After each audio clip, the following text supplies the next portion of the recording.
Jika kamu merasa video ini bermanfaat, jangan lupa subscribe ya. Oke, baiklah.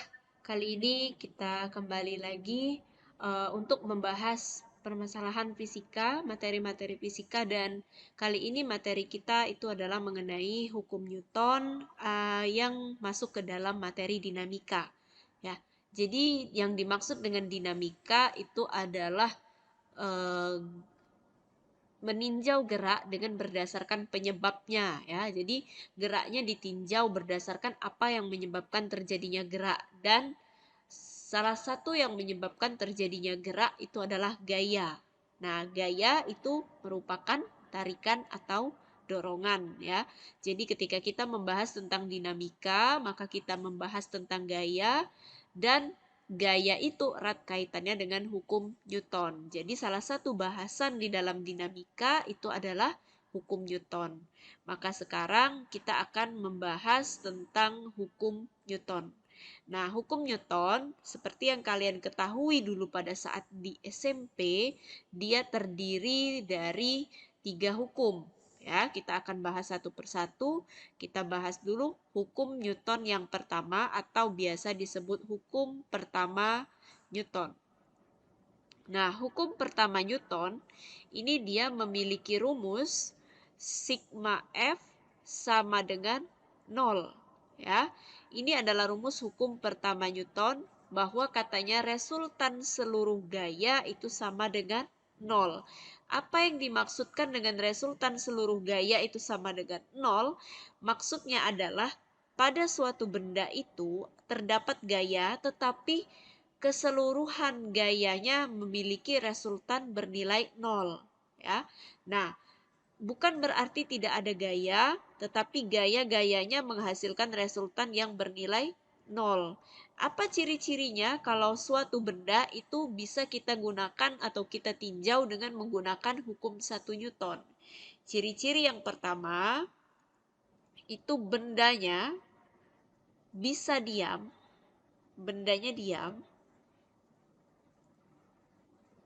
atau dia bergerak, tapi geraknya adalah GLB. Nih, gerak lurus beraturan ya. Jadi ciri-ciri yang pertama, bendanya diam atau dia bergerak tapi geraknya GLB. Nah, kalau dia bendanya diam, maka ciri-ciri yang kedua ini bisa kita lihat dari kecepatannya. Kalau kecepatannya 0, maka bisa jadi dia merupakan hukum 1 Newton ya. Sigma F-nya sama dengan 0 karena kecepatannya bernilai 0, artinya bendanya diam. Atau kalau bendanya melakukan GLBB, maka kecepatannya tetap ya. Jadi nanti ketika di soal disebutkan bahwa V-nya tetap, berarti benda itu sedang melakukan GLB, dan kita bisa meninjaunya dengan menggunakan hukum 1 Newton. Nah, syarat yang ketiga atau ciri-ciri yang ketiga, ini percepatannya bernilai 0. Ya. Jadi ketika percepatannya bernilai 0, sudah pasti bahwa kecepatannya tetap dan dia adalah GLB, maka kita bisa meninjaunya dengan menggunakan hukum 1 Newton. Ya. Nah, apa contohnya dalam kehidupan sehari-hari hukum 1 Newton ini? Contohnya banyak, salah satunya adalah ketika kalian melihat lampu hias. Ini, lampu hias yang digantung ini adalah salah satu contoh dari hukum 1 Newton ya, karena lampu hias yang digantung ini dia diam. Nah, bendanya diam artinya bisa kita tinjau dengan hukum 1 Newton. Atau contohnya lagi, kereta yang bergerak dengan kecepatan tetap atau yang bergerak GLB. Nah, kalau keretanya geraknya dengan kecepatan tetap atau GLB, sudah pasti dia bisa ditinjau menggunakan hukum 1 Newton ya. Atau misalkan lagi ada buku di atas meja. Bukunya tersusun di atas meja. Nah, buku yang tersusun di atas meja ini kan tidak bergerak, maka dia juga bisa kita tinjau dengan menggunakan hukum 1 Newton ya. Jadi itu adalah sedikit penjabaran mengenai hukum 1 Newton. Bahwa rumusnya adalah sigma F sama dengan 0. Nah, sekarang kita beralih ke hukum 2 Newton. Di hukum 2 Newton ini, rumusnya agak sedikit berbeda dengan hukum 1 Newton, bahwa sigma F sama dengan M dikali A. Nah, pada hukum 2 Newton, resultan gaya-gaya yang bekerja pada benda itu tidak lagi bernilai 0, tapi nilainya sama atau sebanding dengan massa dikali percepatan. Ya. Lalu apa ciri-cirinya kalau suatu benda itu melakukan atau bisa ditinjau dengan menggunakan hukum 2 Newton? Nah, ini ciri-cirinya. Ciri-ciri yang pertama, ini benda melakukan GLBB.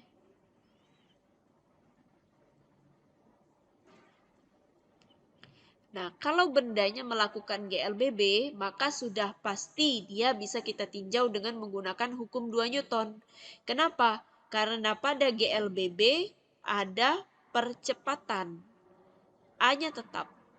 Ya, percepatannya tetap, tapi nilai kecepatan atau V itu berubah. Ya.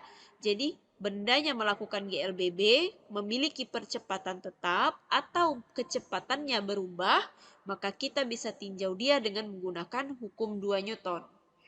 Apa contohnya? Contoh hukum 2 Newton itu yang pertama, kalau kita lihat kehidupan sehari-hari itu mobil yang direm. Nah, mobil yang direm ini kan mengalami perubahan kecepatan dari awalnya kecepatan yang besar kemudian menjadi kecil ya, dari cepat melambat, atau mobil yang sedang digas, diinjak pedal gasnya lalu kemudian mobilnya bisa melaju lebih cepat. Nah, itu juga termasuk ke dalam gerakan GLBB. Maka bisa ditinjau dengan menggunakan hukum 2 Newton ya. Nah, yang kedua, ini benda yang bergerak di bidang miring. Benda yang bergerak di bidang miring ini memang melakukan GLBB. Makanya bisa kita tinjau juga menggunakan hukum 2 Newton. Yang ketiga, itu adalah benda yang jatuh bebas. Contohnya mungkin buah yang jatuh dari pohonnya, atau bisa jadi juga batu yang dilemparkan vertikal ke bawah ya. Itu adalah benda yang jatuh bebas. Karena dia punya percepatan, maka kita juga bisa meninjaunya nanti dengan menggunakan hukum 2 Newton. Nah, yang ketiga,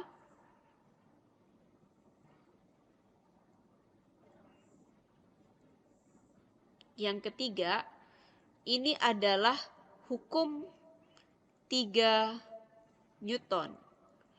Ini adalah hukum Newton yang terakhir untuk dinamika, hukum ketiga Newton, dan rumusnya adalah F aksi ini sama dengan min F reaksi.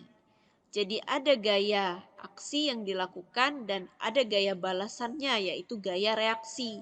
Tapi tanda negatif di sini ini menyebutkan atau menandakan bahwa gaya reaksi itu arahnya selalu berlawanan dengan gaya aksi ya. Apa contohnya hukum 3 Newton ini? Kalau misalkan kita mau ambil contoh, maka seperti ini contohnya. Misalkan ada sebuah katakanlah kotak. Kotak ini digantung seperti ini. Kotaknya digantung, kemudian digantungnya dengan menggunakan tali. Nah, ketika kotaknya digantungkan seperti ini, maka talinya akan menegang, ya. Talinya akan menegang sehingga dia akan menghasilkan gaya tegang tali. Nah, gaya tegang tali itu adalah gaya yang sepasang. Maksudnya apa? Ini gara-gara bendanya digantungkan, maka talinya menegang, timbul gaya tegang tali ke arah atas. Ya. Lalu karena ada gaya tegang tali yang ke arah atas ini, muncul lagi gaya baru, yaitu gaya tegang tali yang arahnya ke bawah. Ya. Jadi besarnya sama-sama T, tapi dia merupakan gaya pasangan aksi reaksi sehingga yang satu arahnya ke atas, yang satu lagi arahnya ke bawah, ya. Ini yang disebut dengan aksi reaksi. Kalau misalkan kita mau tulis ini ada T1 dan ini adalah T2, maka rumusnya tidak lain adalah T1 sama dengan min T2, ya. Besarnya sama tapi arahnya berlawanan. Bisa nggak ini terjadi pada bidang datar? Bisa. Ini contohnya. Misalkan ada satu lantai, kemudian di lantai ini juga kita letakkan sebuah kotak, katakanlah kotak seperti ini. Nah, kotak di lantai datar, dan lantai ini kita anggap licin saja dulu. Nah, kotak ini anggaplah dihubungkan dengan tali, di talinya.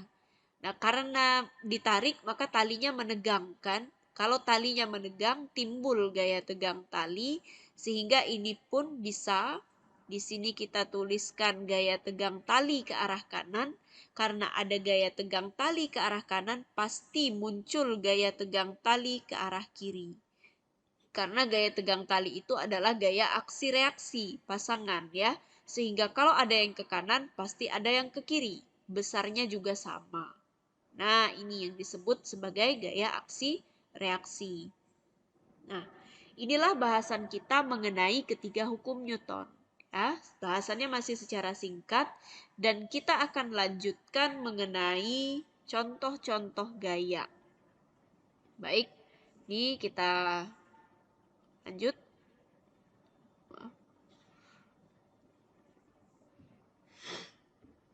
Oke, sekarang kita masuk ke contoh-contoh gaya.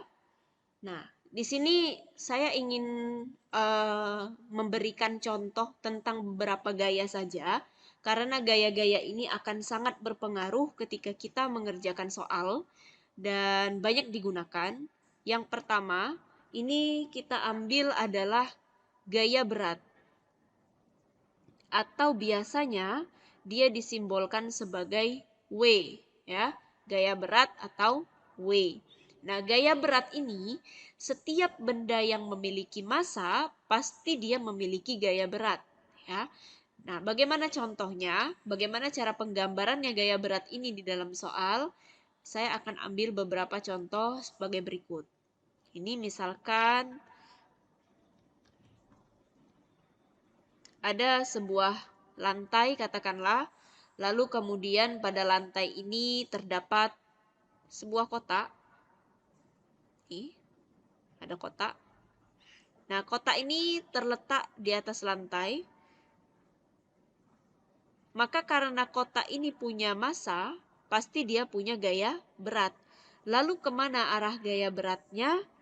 Arah gaya beratnya ini selalu ke arah bawah. Jadi ketika kalian menggambarkan gaya berat nanti pada saat di soal atau apapun, ingatlah bahwa arahnya selalu lurus ke bawah, ya. Nah, lalu bagaimana misalkan gaya berat ini terjadi ketika bendanya berada di bidang miring. Ini contohnya nih. Ada satu bidang miring, kemudian di sini ada benda. Pada bidang miring ini kita gambarkan benda kayak gini. Anggaplah kotak.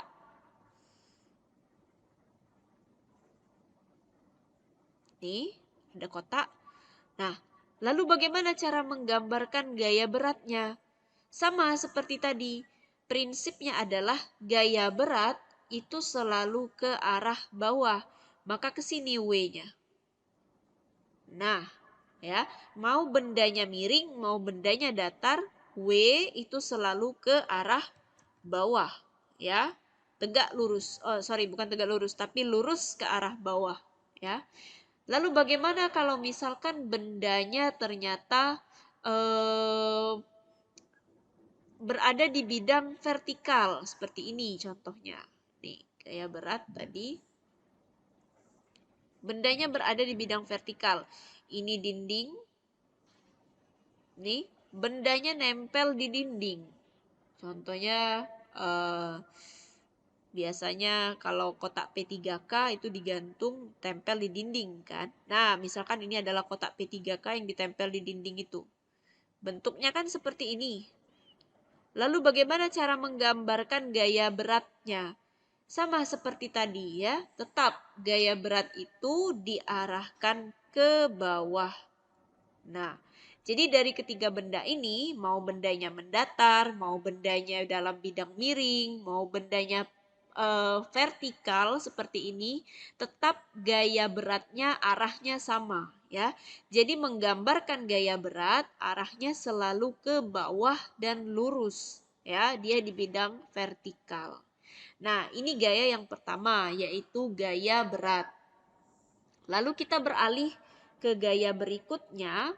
Ini yang gaya yang tidak kalah penting juga dalam pelajaran dinamika kali ini, namanya adalah gaya normal atau biasanya dia disingkat N ya.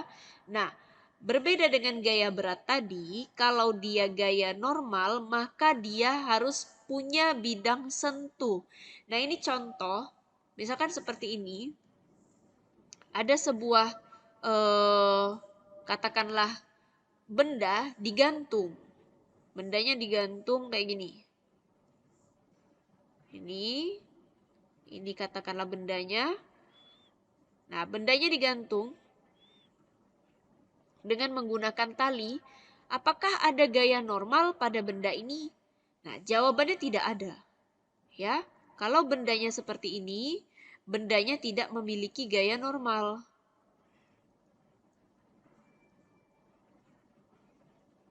Kenapa dia tidak memiliki gaya normal? Karena bendanya tidak menyentuh apapun. Ya, dia tergantung, dia digantung, maka dia tidak memiliki gaya normal. Yang memiliki gaya normal itu kalau bendanya menyentuh suatu permukaan. Nah, contoh menyentuh suatu permukaan itu seperti apa? Seperti gambar kita yang ini. Ya, kalau misalkan kita gambarkan lagi kayak gini, ada sebuah lantai, kemudian di atas lantai itu kita letakkan suatu benda, kotak katakanlah, paling mudah gambar kotak. Nih. Nah, lalu kemana arah gaya normalnya? Kalau W tadi selalu ke arah bawah. Kalau gaya normal, kita lihat permukaannya. Permukaannya ini pada bidang horizontal, maka gaya normalnya selalu digambarkan tegak lurus, ya. Jadi gaya normal itu selalu digambarkan tegak lurus bidang.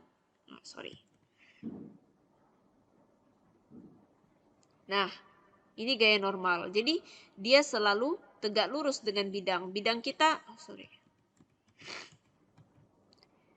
gaya normal ini selalu tegak lurus dengan bidang. Nih, N ya. Jadi bidangnya vertikal maka gaya normalnya bidangnya horizontal maka gaya normalnya harus vertikal dan dia selalu tegak lurus ya. Lalu bagaimana kalau misalkan bidangnya miring ya? Misalkan bidangnya miring. Ini bidangnya bidang miring. Nah, kalau bidangnya miring sama sebenarnya kasusnya. Ini ada benda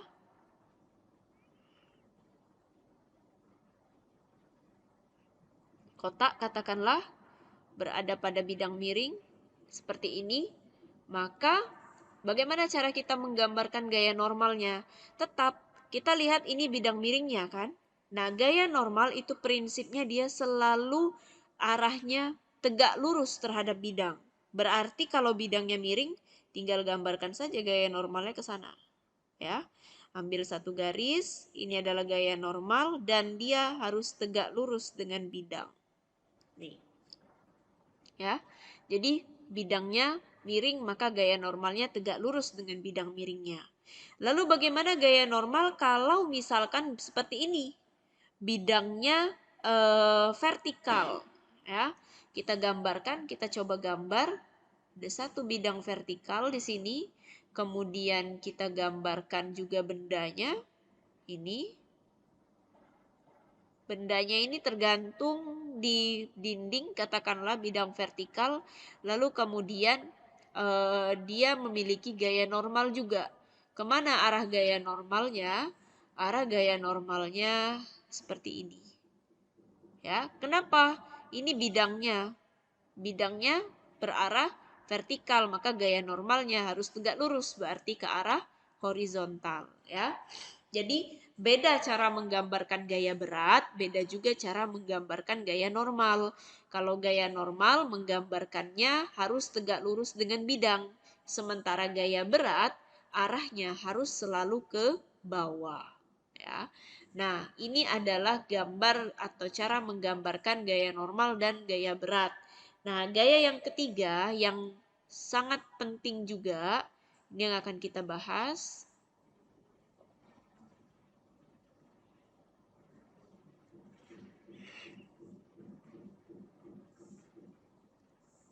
Gaya yang ketiga ini adalah gaya gesek. Mengapa gaya gesek ini penting? Nih, biasanya dia disebut sebagai F gesek. Nah, gaya gesek ini penting karena dia akan sangat berpengaruh terhadap gerak benda, terutama ketika benda itu melewati bidang yang kasar, ya. Jadi gaya gesek ini syaratnya adalah permukaannya harus kasar. Jadi kalau permukaan kasar baru ada gaya gesek, ya. Tapi kalau permukaannya licin tidak ada gaya gesek. Ya, itu yang akan membedakannya di soal nanti. Nah, bagaimana cara menggambarkan gaya gesek? Gaya gesek ini arahnya selalu berlawanan dengan gerak benda. Ini contoh. Ada satu benda di atas lantai, kita gambarkan lantainya mendatar dulu, kemudian ada bendanya. Nih, katakanlah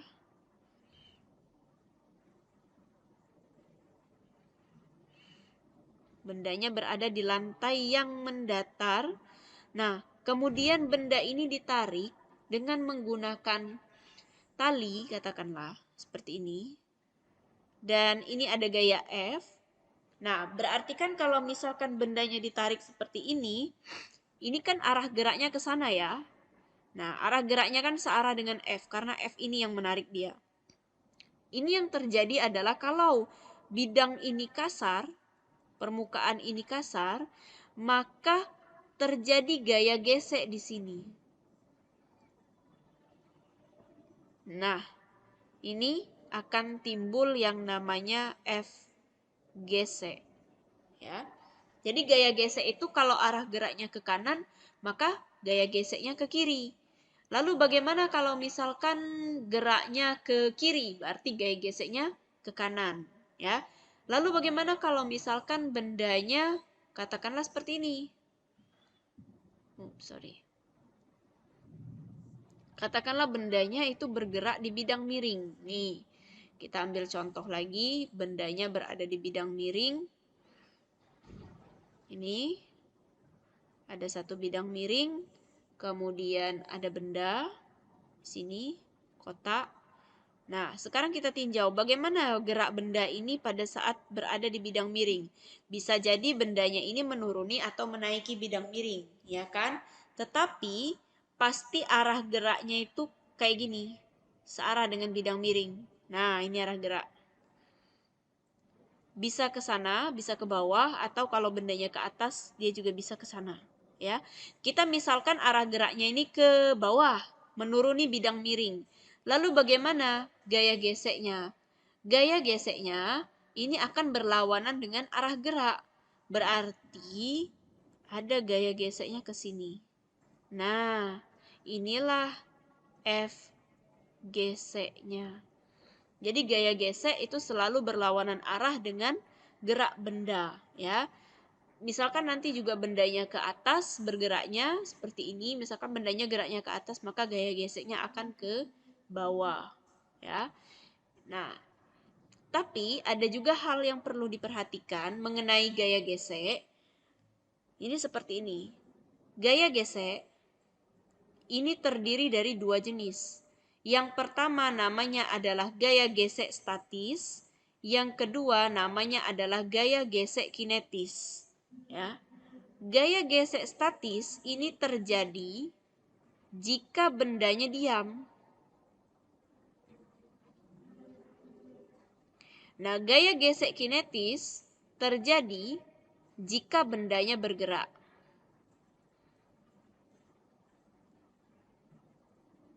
Rumusnya pun beda. Kalau gaya gesek statis, Fs itu mu S dikali N. Ya, N ini adalah gaya normal, mu S ini adalah koefisien gesek statis. Sementara kalau dia kinetis, maka jadinya Fk sama dengan mu K dikali N. Ya, jadi gaya gesek kinetis itu adalah koefisien gesek kinetis dikali dengan gaya normal. Lalu kapan kita bisa melihat apakah gaya geseknya ini yang dipakai adalah statis atau kinetis? Itu dari analisis berikut. Jadi setiap benda yang bergerak itu pasti ada gaya yang mendorong atau gaya yang menariknya, yaitu gaya F ini, kan? Nah, kita akan tinjau kalau nilai F ternyata lebih besar daripada gaya gesek statisnya, maka bisa dikatakan bahwa bendanya bergerak. Ya, bendanya bergerak, lalu gaya gesek yang dipakai itu adalah gaya gesek kinetis. Ya, jadi kalau gaya dorongnya lebih besar daripada nilai gaya gesek statisnya, maka bendanya bergerak. Kalau bendanya bergerak, maka gaya gesek yang dipakai itu adalah gaya gesek kinetis yang nilainya adalah mu K dikali N. Nah, lalu apabila terjadi sebaliknya, F lebih kecil daripada Fs, ini artinya benda diam. Ya. Nah, kalau bendanya diam, maka gaya gesek yang dipakai itu adalah gaya ini sendiri. Jadi contohnya kayak gini, katakanlah kalau bendanya diam ini, gaya ini kayak gini gayanya diminta untuk menarik balok ini. Tetapi sudah dikasih gaya sebesar F, baloknya tidak tertarik. Masih tetap diam. Nah, itu artinya gaya geseknya lebih besar daripada gaya yang digunakan untuk menarik baloknya, sehingga F geseknya ini sama dengan F, ya. Jadi bendanya diam. Nah, inilah pembahasan kita mengenai macam-macam gaya dan hukum-hukum Newton. Sekali lagi ini hanyalah tinjauan awal saja. Nanti kita akan bahas lebih banyak pada contoh soal. Terima kasih sudah menyaksikan videonya. Jangan lupa subscribe ya.